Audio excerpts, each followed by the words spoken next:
ஹரே கிருஷ்ணா. ஓம் நமோ பகவத்தே வாசுதேவாய.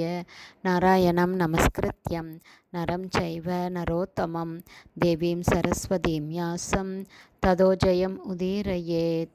நஷ்டப்பிராயேஷு அபத்ரேஷு நித்யம் பாகவத சேவையாம். பகவதி உத்தமஸ்லோகே பக்தேர்பவதி நைஷ்டகி.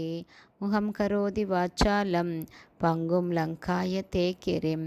யத்கிருபா தமகம் வந்தே ஸ்ரீகுரும் தீனதாரிணம் பரமானந்த மாதவம் ஸ்ரீ சைத்தன்ய ஈஸ்வரம்.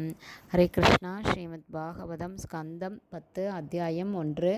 பகவான் ஸ்ரீகிருஷ்ணரின் தோற்றம் அறிமுகம் என்னும் தலைப்பில் ஸ்லோகம் 3. அவதீர்ய யதோர்வம்சே பகவான் பூத பாவனக கிருதவான் யானி விஸ்வாத்மா தானி நோவத விஸ்தராத். One by one meaning.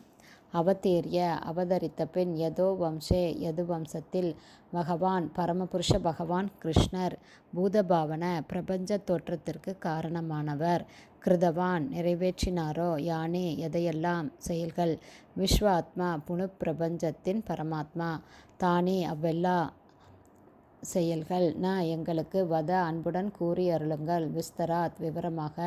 Translation. பிரபஞ்ச தோற்றத்திற்கு காரணமான பரமாத்மாவும் பரமபுருஷருமான பகவான் ஸ்ரீகிருஷ்ணர் யது வம்சத்தில் தோன்றினார். அவரது வாழ்வின் துவக்கத்திலிருந்து முடிவு வரையுள்ள அவருடைய பெருமைக்குரிய செயல்களை பற்றியும் குணங்களை பற்றியும் தயவு கூர்ந்து விவரமாக எனக்கு கூறி அருளுங்கள். பர்பட் பை ஷில பிரபாத். ஜெய் ஷில பிரபாத்.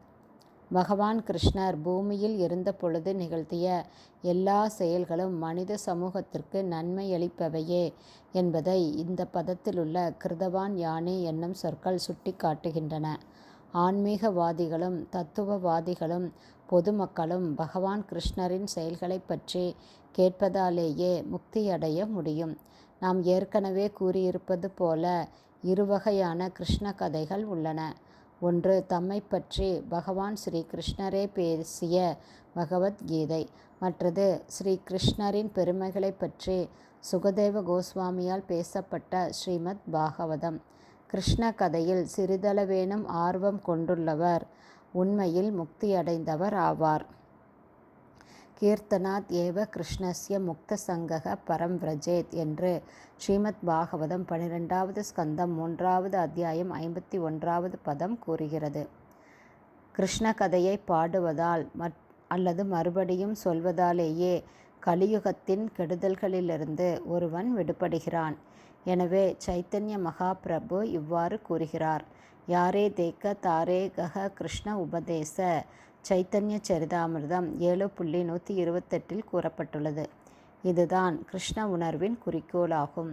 அதாவது பகவான் கிருஷ்ணரை பற்றி கேட்டு பௌதீக பந்தத்திலிருந்து ஒருவன் முக்தியடைய வேண்டும். ஹரே கிருஷ்ணா. ஸ்ரீமத் பாகவதம் ஸ்கந்தம்